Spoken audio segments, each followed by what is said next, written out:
रफी साहब के बारे में एक शेर है मेरे पास, सुनना चाहेंगे? क्या बात है। उसकी शख्सियत ही कुछ ऐसे थी, उसकी शख्सियत ही कुछ ऐसी थी कि अगर दिल न देता तो जान से जाता। खोया खोया चांद, खोया खोया चांद,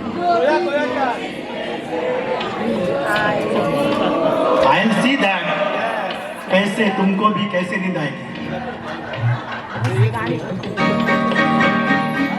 ओ हो खोया खोया चांद, खुला आसमां, आंखों में सारी रात जाएगी।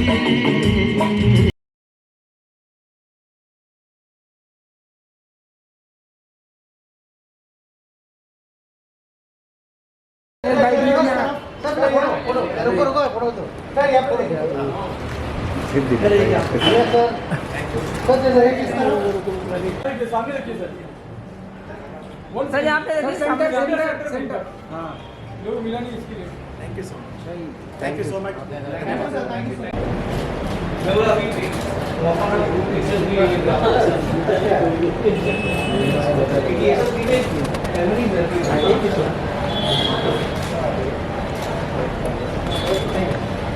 अभी भी लोग उनके गाने सुनते हैं, लेजेंड है, हम सब जानते हैं। सर क्या कहना चाहिए?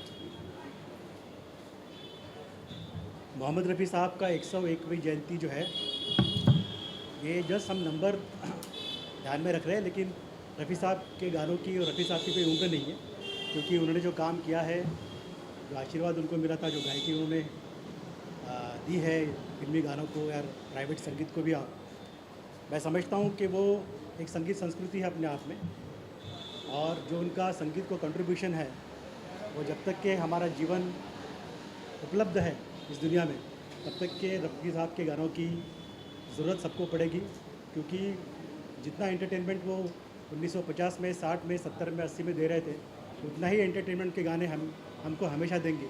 इसलिए मैं समझता हूँ रफ़ी साहब का जन्मदिन जो है, वो जब तक ये कायनात है, मनाते रहेंगे। सर आपका जो पैशन है उसके बारे में कुछ बताइए, कितने इंस्पायर है आप? वैसे तो सभी हम लोग बहुत ही इम्प्रेस्ड है, बहुत ही इंस्पायर है रफ़ी साहब से। आपके पैशन के बारे में अगर कुछ बताए सर, सिंगिंग का जो पैशन है आपका। मेरा सिंगिंग जो भी है, मैं रफ़ी साहब के गाने सुन के ही थोड़ा बहुत गाने लगा हूँ, और मेरे पैशन की तो बहुत कमाल है, मैं कह सकता हूँ, बिकॉज़ उस पैशन ने ही मुझे आज स्टेज पे लाया है। और रफ़ी साहब के ख़ास तौर पे जो गाने हैं वो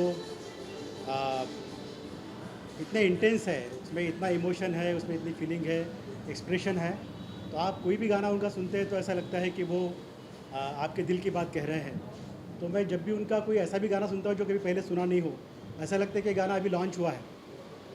उन्होंने 25,000 गाने गाए, हमने मुश्किल से 500 गाने, 800 गाने सुने होंगे, तो उनका कोई रेयर गाना भी सुनता हो तो मुझे ऐसा लगता है कि this is just release now.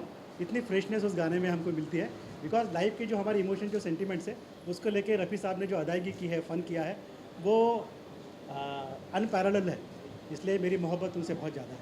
Sir इन दिनों जो है रिक्रिएशन का दौर चल रहा है, रफ़ी साहब के बहुत सारे गाने रिक्रिएट भी किए जा रहे हैं, तो एज अ फैन सर आप क्या कहना चाहेंगे? क्या ये सही है, गलत है? आपका क्या ओपिनियन है सर इस चीज़ पर? नहीं, वो रिक्रिएट करके अगर आज की जनरेशन को हम समझा रहे हैं, उन गानों को रिप्रोड्यूस कर रहे हैं, रिजोनेट कर रहे हैं, तो अच्छी बात है। बट मैं समझता हूँ कि वो AI का वगैरह यूज़ करके वो गाने ना गाए जाए। कोई लाइव गाता है, नया लड़का भी उनके गाने गाता है, तो ये वेलकम स्टेप है, बिकॉज नई जनरेशन भी उनके गाने सुने। संगीत में जो गंभीरता है, जो सीरियसनेस है, वो रफ़ी साहब के गाने सुनने से आपको आएगी, सुनने वालों को भी, गाने वालों को भी। तो मैं समझता हूँ कि रिक्रिएट करना भी अच्छी बात है, बट उसके साथ ज़्यादा छेड़छाड़ ना करें।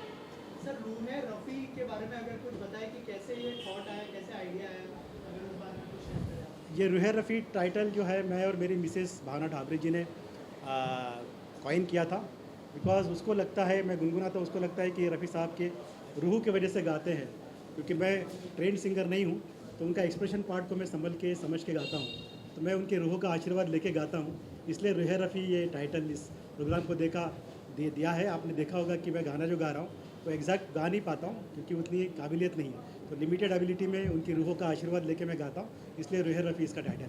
सर कितना प्राउड फील कर रहे हैं कि उनकी जो गानों को है वो आपको प्रेजेंट करने का मौका मिल रहा है स्टेज पे। मैं बहुत ही खुशनसीब हूँ।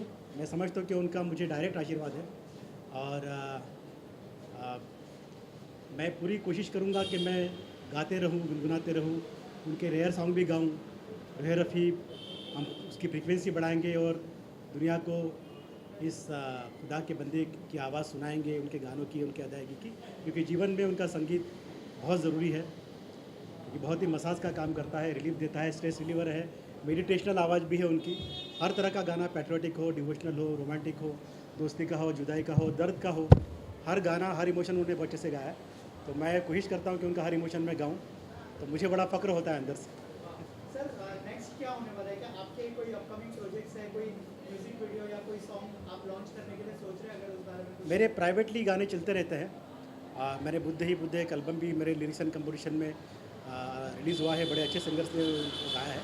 तो मैं कोशिश करता हूँ कि कुछ कंपोज करूँ, लेकिन वो भी मेरी जो कंपोजिशन है वो इन्फ्लुएंस रहती है रफ़ी साहब के गायकी से। Thank you. सर 2 लाइनें अगर गुनगुना दें हमारी ऑडियंस के लिए।